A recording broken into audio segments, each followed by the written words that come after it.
In Django, how do I change this field is required to name is required? I'm using the forms framework. And when I set required equals true, this error shows. What if I don't want it to say this field, but instead say the label?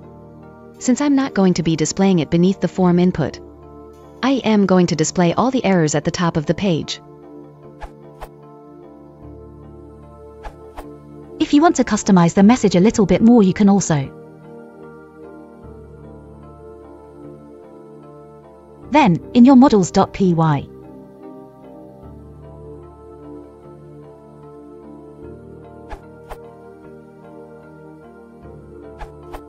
An easy way to specify simple required validation messages is to pass the field the error_messages argument. Check the docs for which keys can be specified per field.